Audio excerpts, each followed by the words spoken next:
Welcome students towards the RS Academy AKTU. Myself Dr. Pushpendra Kumar. मैं आपको engineering physics teach कर रहा हूँ, पढ़ा रहा हूँ, कवर कर रहा हूँ. तो यूनिट फर्स्ट हम डिस्कस कर रहे हैं. यूनिट फर्स्ट में आज लेक्चर 1.3 डिस्कस करेंगे. Wave particle duality. Wave particle duality means, इससे पहले थोड़ा सा मैं आपको एक 2 मिनट का ब्रीफ डिस्कशन दे देता हूँ. क्योंकि क्लासिकल मैकेनिक्स में हमने रेडिएशन की वेव नेचर को माना था.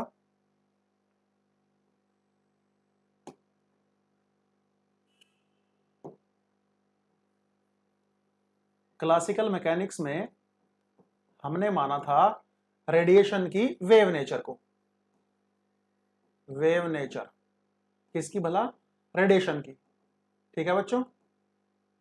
और फिर हमने जब क्लासिकल मैकेनिक्स में हमने वेव नेचर को मान लिया था रेडिएशन की, उसके बाद कुछ एक्सपेरिमेंटल रिजल्ट्स, कुछ ऐसे हमारे पास फिजिकल फिनोमिना थे जो एक्सप्लेन नहीं हो पा रहे थे. तो हमने क्या किया, हमने क्या मतलब प्लांक्स ने सोचा, सुझाया कि जो रेडिएशन है वो वेव नेचर नहीं रखता है, बल्कि वो क्या रखता है, वो रखता है पार्टिकल नेचर. और फिर उसको हमने कहा था quantum mechanics. This is in quantum mechanics. तो क्वांटम मैकेनिक्स में रेडिएशन की पार्टिकल नेचर मानी, क्लासिकल मैकेनिक्स में रेडिएशन की वेव नेचर मानी. इसका मतलब साफ है. और रेडिएशन के कुछ फिनोमिना तो वेव नेचर से एक्सप्लेन होते हैं, कुछ फिनोमिना पार्टिकल नेचर से एक्सप्लेन होते हैं. तो इसका मतलब साफ है कि रेडिएशन हैज ड्यूअल नेचर, वो द्विप्रवृत्ति रखता है. तो आज का टॉपिक हमारा इसी पर बेस है.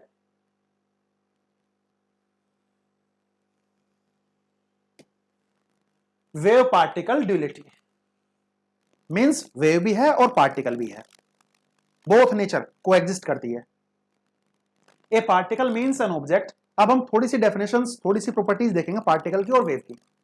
ए particle means an object with a definite position in space which cannot be simultaneously occupied by another particle and specified by their properties such as momentum, mass, kinetic energy, velocity etc.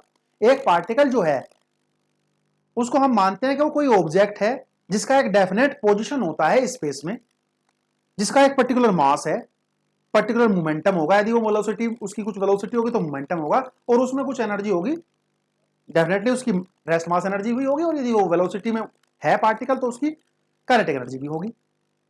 तो यानी कि particle की कुछ specified specifications होती हैं particle की, जिनको हम कहते हैं उसका मास, उसका मोमेंटम, उसकी काइनेटिक एनर्जी, उसकी वेलोसिटी यदि है तो. और पार्टिकल जो है वो एक ऑक्युपाइड करता है किसी एक पोजीशन को, position in space, definite position in space, और दूसरा पार्टिकल उसके ही जैसा चाहे पार्टिकल क्यों ना हो, वो उस पोजीशन को एग्जैक्टली ऑक्युपाइड नहीं कर सकता. इसका मतलब किसी एक पार्टिकल की एक पर्टिकुलर पोजीशन होती है, उसको दूसरा पार्टिकल फिलअप नहीं कर सकता. उसका एक पर्टिकुलर मास है, मोमेंटम है, वेलोसिटी है, काइनेटिक एनर्जी है etcetera. On the other hand, दूसरे हाथ में, a wave means periodically repeated patterns. Wave को हम क्या कहते हैं? Wave is a periodic disturbance in a medium which propagates in forward direction. Wave का मतलब ये है. तो उसी को हमने समझाया कि on the other hand A wave means A periodically repeated patterns in space which is specified by it's wavelength. क्योंकि वेव में क्या होगी? वेवलेंथ. वेव की प्रॉपर्टी है वेवलेंथ. पार्टिकल है तो उसका प्रॉपर्टी है मास, तो उसकी प्रॉपर्टी होगी wavelength, amplitude, frequency, energy, momentum etcetera. And two and more, फिर कहता है two and more waves are coexist in the same region and superimpose to form a resultant wave. और बच्चों, एक ही रीजन में दो या दो से ज्यादा वेव सुपरइम्पोज कर सकती है, और वो रह सकती है, कोएग्जिस्ट कर सकती है एक ही मीडियम में, एक ही साथ. नेक्स्ट, तीसरी property, the particle and wave properties of radiations can never be observed simultaneously. कहने का मतलब है कि रेडिएशन की, मैंने बताया था रेडिएशन हैज ड्यूअल नेचर. इसका मतलब था कि रेडिएशन ड्यूअल नेचर रखता है.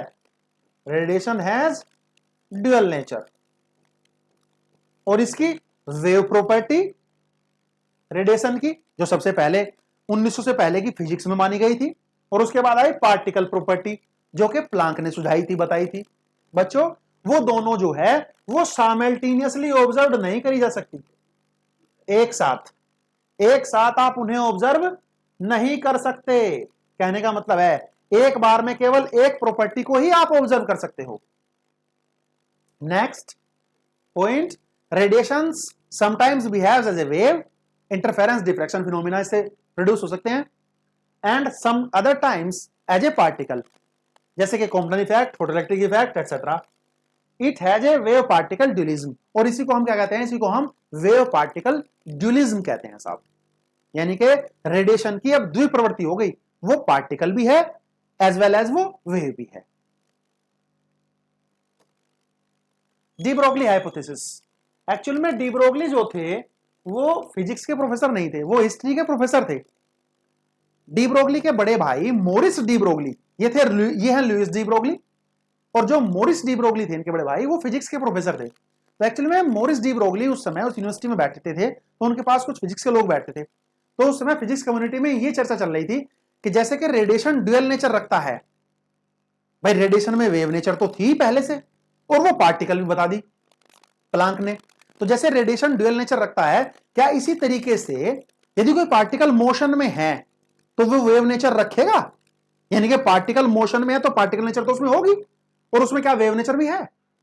तो इस बात पर थोड़ी बहस चल रही थी साइंटिस्टों के बीच में। तो डी ब्रोगली जो थे, लुइस डी ब्रोगली, ये मोरिस डी ब्रोगली के छोटे भाई थे, उस यूनिवर्सिटी में बैठे थे, उन लोगों की बातें सुनते थे। तो इन्होंने क्या किया, इन्होंने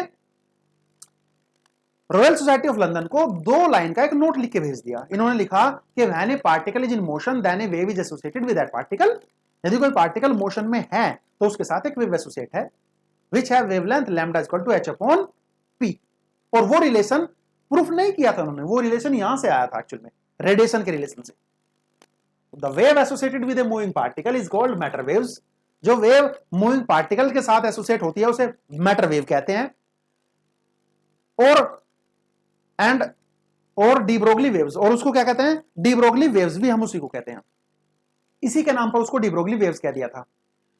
कहता है according to de Broglie concept 1924, क्योंकि डी ब्रोगली ने कंसेप्ट 1924 में दिया था। According to de Broglie concept a moving particle always has a wave associated with it and the motion of the particle is guided by that wave in a similar manner as photon is controlled by the wave। ये बिल्कुल ठीक ऐसा ही है, जैसे कि हमारे पास radiation है, वो वेव है, रेडिएशन वेव आ रही है इधर से, ये रेडिएशन है, से थोड़ी देर के लिए मैं से रेडिएशन मान लेता हूं, दिस इज द रेडिएशन की वेव नेचर है। तो रेडिएशन की वेव नेचर को प्लांक ने क्या माना, photon, this is called as photon, packets of energy, this is packets of energy, इनको फोटोन कहा। तो इसी तरीके से रेडिएशन की ये है वेव नेचर और ये है पार्टिकल नेचर। इसी तरीके से ये डी ब्रोगली ने बताया कि यदि कोई m मास का पार्टिकल मोशन में है v वेलोसिटी से या किसी भी वेलोसिटी से, तो उसके साथ एक वेव एसोसिएट होगी which has de Broglie wavelength lambda equal to h upon p। और ये रिलेशन अभी आएगा बाद में। एक्चुअल में इस रिलेशन का कोई एक्सपेरिमेंटल प्रूफ या इस रिलेशन का कोई थ्योरेटिकल प्रूफ नहीं है, बस ये सिमिलर फैशन में कहा गया है। तो हमारे पास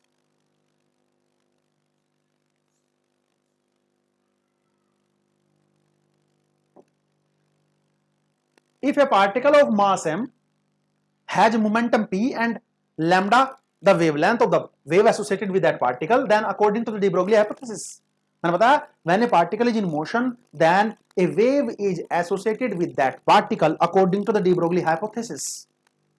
तो इस तरीके से हम इसको डिफाइन करेंगे। ये कोई वेव है, ये m मास का पार्टिकल है मोशन में v वेलोसिटी से, ये हो गई इसकी wavelength lambda, this is wavelength. तो इस तरीके से इसको हम डिफाइन करेंगे। m मास का पार्टिकल है, मोशन कर रहा है, तो उसके साथ एक वेव एसोसिएट है। Expression for de Broglie wavelength, expression for de Broglie wavelength. Actually में सबसे पहले हम expression for de Broglie wavelength for radiation के लिए करेंगे। तो we know that we know according to Planck's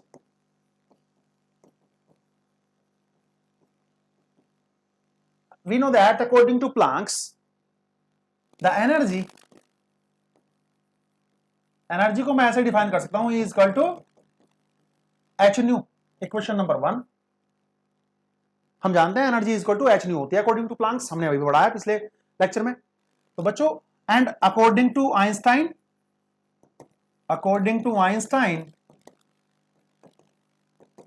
Einstein का एक फेमस मास रिलेशन फॉर्मूला है। According to Einstein mass energy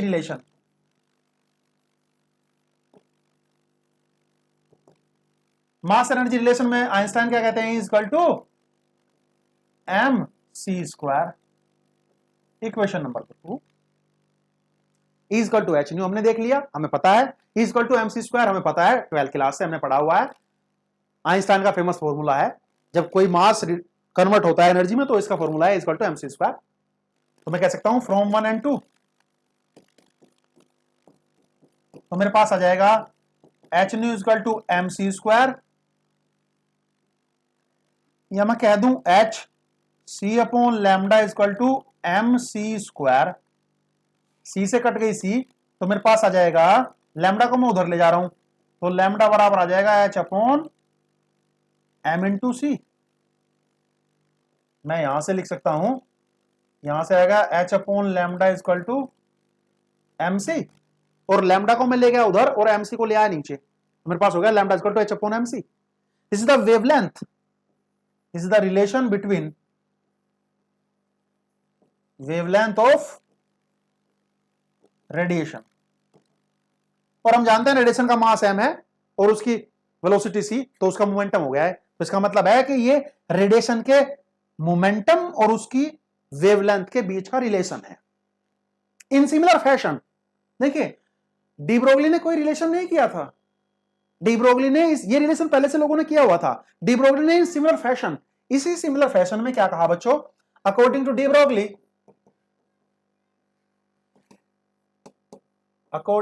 Broglie in similar fashion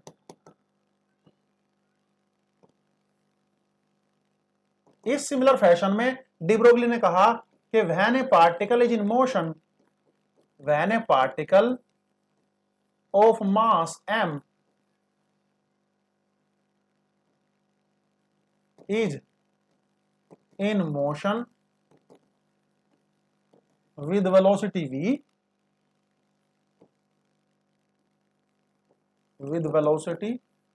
v, then the de Broglie wavelength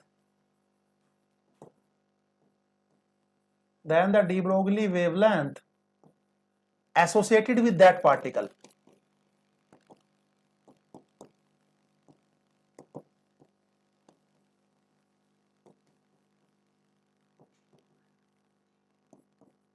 lambda is equal to h upon in similar fashion. जैसे कि वहां आया था, वहां क्या आया था बच्चों, वहां आया था lambda is equal to H upon M into सी।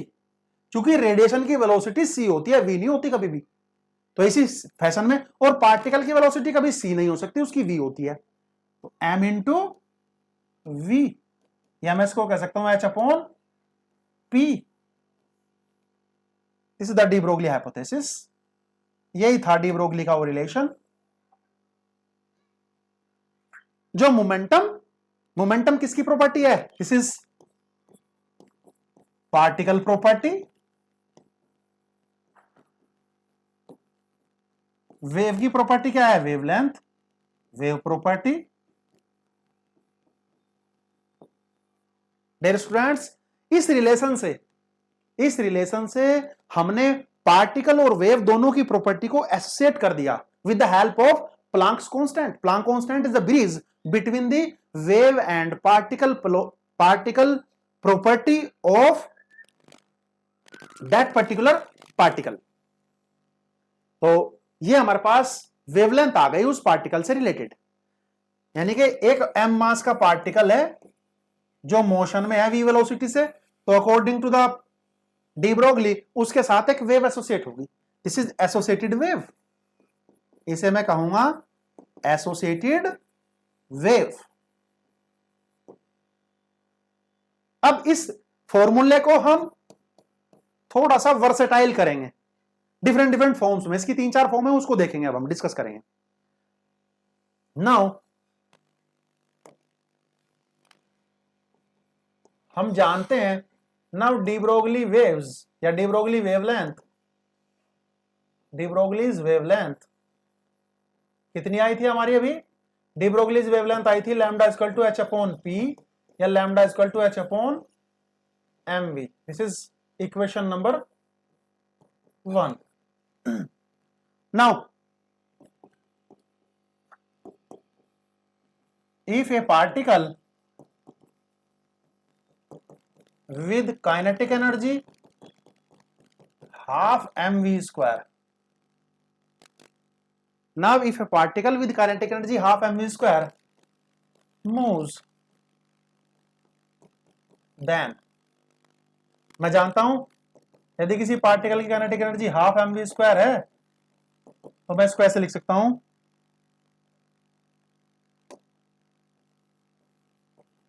ऊपर नीचे मैं इसमें बच्चों m की गुणा कर लूंगा तो मेरे पास आ जाएगा m स्क्वायर v स्क्वायर, और m इंटू वी क्या होता है? मोमेंटम। तो मैं इसको कह सकता हूं p स्क्वायर अपॉन 2m। ये हो गया मेरे पास p स्क्वायर अपॉन 2m। तो इसका मतलब है काइनेटिक एनर्जी बराबर आ गई मेरी p स्क्वायर अपॉन 2m। तो यहां से मैं p बराबर देख लूंगा, p बराबर आ जाएगा अंडर रूट 2m और काइनेटिक एनर्जी। काइनेटिक एनर्जी को यदि मैं ई के से डिनोट करूं तो मेरे पास रिलेशन आएगा P बराबर अंडर रूट 2m ई के, वो सफिक्स में है की के, यानी कि ई के को मैं डिनोट कर रहा हूं काइनेटिक एनर्जी।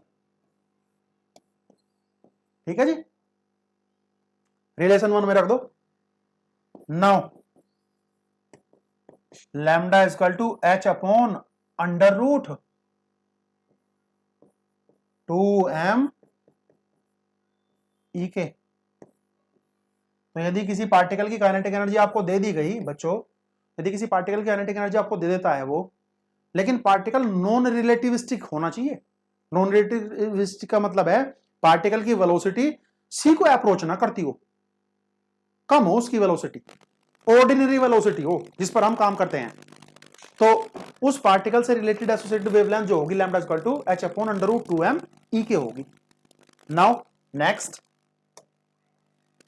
यदि कोई पार्टिकल चार्ज है, अब तक तो हमने सारे अनचार्ज पार्टिकल देखे हैं, यदि कोई चार्ज पार्टिकल है, if A charge particle of charge E is accelerated through a potential difference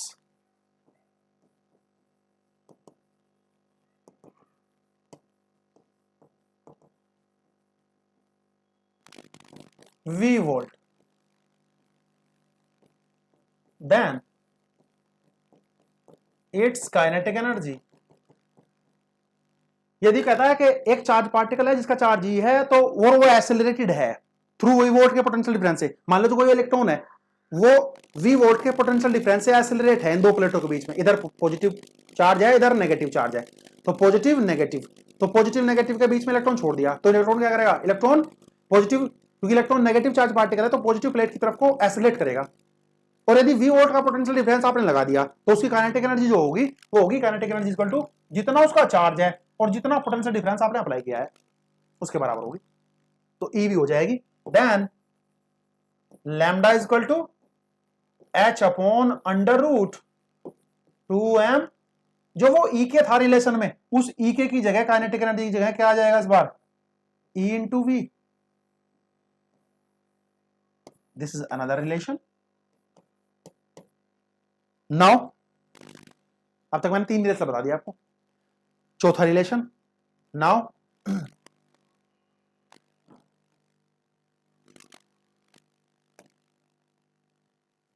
now if यदि कोई पार्टिकल थर्मल इक्विलिब्रियम में है, यदि कोई पार्टिकल थर्मल इक्विलिब्रियम में है तो मैं उसको किस तरीके से ट्रीट करूंगा, उसकी डी ब्रोगली वेवलेंथ कैसे लिखूंगा, lambda equal to H upon under root 2m EV, equation number 3. This is the de Broglie wavelength. Then de Broglie wavelength. चलिए जी, if a particle is in thermal equilibrium,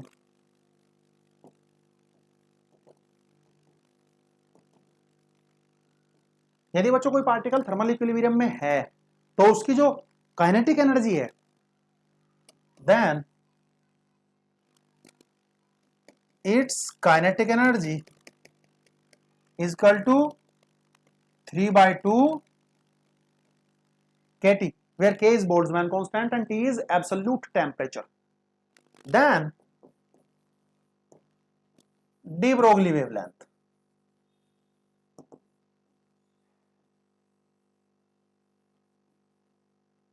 Then its de Broglie wavelength.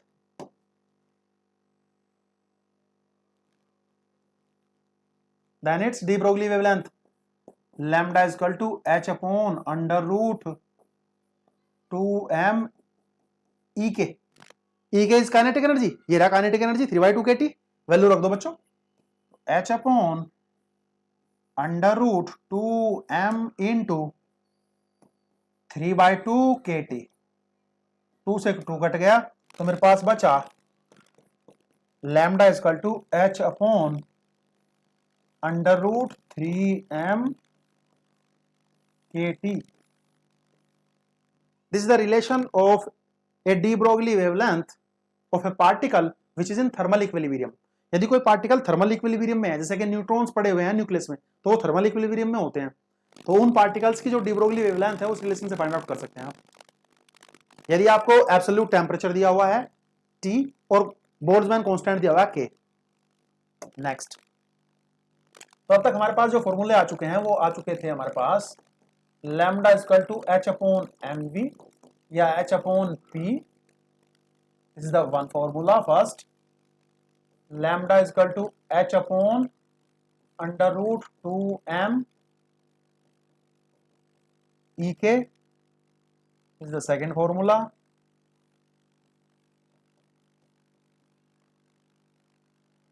Pen अब ठीक हो जाएगा. Under root 2m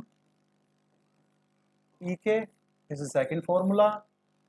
And lambda is equal to h upon under root 2m EV for charge particle के लिए, and lambda is equal to h upon under root 3m kT thermal equilibrium particle के लिए. ये चार फॉर्मूले हैं, इन्हीं पर वो ज्यादातर बेस्ड प्रॉब्लम पूछता है बच्चों, और ज्यादातर इस फॉर्मूले पर प्रॉब्लम आती है. ये चार्ज पार्टिकल के लिए है. तो देखिए, डी ब्रोगली वेव्स जो हैं वो चाहे पार्टिकल न्यूट्रल है चाहे चार्ज है, बस पार्टिकल के साथ कंडीशन क्या होनी चाहिए कि वो मोशन में होना चाहिए, उसमें वेलोसिटी होनी चाहिए, तो उसके साथ एक वेव एसोसिएट हो जाएगी. यानी कि कहने का मतलब है when a particle is in motion, मान लो v वेलोसिटी से मोशन कर रहा है, v वेलोसिटी से मोशन करता है और पार्टिकल है ये, तो उसके साथ एक वेव एसोसिएट हो जाएगी. ये m मास का पार्टिकल है, v वेलोसिटी से मोशन करता है, तो इसके साथ एक वेव एसोसिएट हो जाएगी, और इस वेव की वेवलेंथ जो है वो इस तरीके से आप लिख सकते हैं. ये फॉर्मूला, ये फॉर्मूला, ये फॉर्मूला, चार फॉर्मूले हैं इसके. अब यदि मैं कहता हूं एक इलेक्ट्रॉन के लिए वेवलेंथ कैसे फाइंड आउट करूं, डी ब्रोगली वेवलेंथ, तो for electron the de Broglie wavelength